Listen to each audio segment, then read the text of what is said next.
Most aquarium lights look great, until you add tannins. So I tested this light on my Blackwater setup to see if it's actually worth your money. And by the end of this video, you might just be surprised at the results. Alright, here's the product. This box is massive. You can see my hand there. It's quite huge, and the box itself feels relatively thick, but if we open it up, we have this foam front here. And first of all, we've got the user manual here. Gives all the details on the light itself, how to set it up with the bracket, how to use the light, and how to safely use it as well with like the drip loop, the usual sort of stuff. Here we've got a bag full of all the bits and pieces. So you've got a screwdriver there and all the fittings that you need to set up the light as well, which is pretty cool. Here is the bit that goes onto the aquarium. So this is the bracket for the actual light mount here, which is nice. I like the fact that it's all nice and tidy, and this quite wedged in.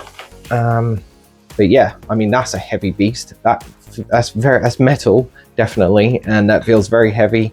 And that's the LED light, so it kind of looks like a bit of a bulb. So I'm assuming this this glass here helps with the spread of the light there. So you've got the wire cable and the plug that goes that gets connected as well. So yeah, it looks pretty cool. And then also you have here your plug with a switch on it, and also your power adapter, which is cool. So you don't have a massive bulky plug. You can then use that to plug the item in. And then here's the rest of the mounting brackets. Trying to bend them. There ain't no way, even putting a lot of force into them, that you're going to bend them. So they're obviously nice and sturdy. So yeah, really cool.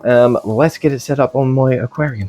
All right, as you can see, this is what the tank looks like now. It's a bit of a mess. I need to get the filter sorted out. Yeah, this is my Amazon biotope aquarium. It's based on like the Amazon River. So lots of botanicals in the bottom, and it's home to a couple of angelfish and some corydoras. And it was some cardinal tetras, but they're running for an experiment right now. But yes, as you can see, the light is hidden by all this fern. Let me get the light on for you, so you can see all the fern here. Yeah, what I'm going to do is take that light out and then hopefully have the light suspended, and we'll get a really nice effect for the aquarium. So yeah, let's get cracking. So for some real world context here, this light was a bit of a pain to put together. Not massive, but just a bit fiddly, especially connecting the light to the metal wire. The instructions I felt could have explained it a little bit better with a few more pictures, but after some playing about, I did get it set up, so it wasn't all bad. And also, just to note, this light is really heavy, so holding the bracket and mounting the light was a fun balancing act, trying to not to drop it in the water. So as you can see straight away, this is how the light fits onto the tank. So it's really tall with that bracket. But yeah, I mean, it looks cool. I bet this light is powerful. It's going to be interesting to see, but you can adjust. If you pull this cable up, you can adjust the light slightly higher.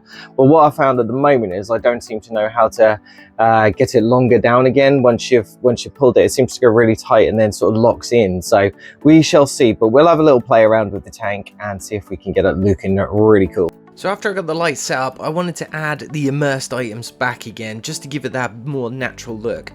I added some fresh bracken fern and wrapped some around the light bracket too, to make it look a little bit more non-intrusive, and so it's not sort of sticking out of the top of the aquarium and a bit of an eyesore really. And I also made sure that all the dried items were moved away from the light, as I wasn't sure how powerful or hot the light would get, and I didn't want anything sort of catching a light or any problems going forward. All right, we have some sort of aquarium setup going on here now. So it's looking pretty cool. It's got like, I tried to blend the light into the aquarium. Obviously it doesn't look the best when you've got the shed lights on or anything, but once I turn them off, this is going to look absolutely amazing. So yeah, let's get the lights off and see what it looks like. Weeks later, and this is the final result. How great does it look, by the way? And I must admit, after all this time, the light has been working perfectly. I've had no issues with flickering or anything breaking. One thing to note is the frame of the light itself does get really hot and will hurt to touch, as I quickly found out, so be careful. And additionally, the light only has one setting, which is on and off. It would have been great to have at least a setting to be able to adjust the brightness and the colors. But it does, however, work really great with smart plugs, which is always a game changer for me with lights, especially with ones where you have to press a button just to turn it on still.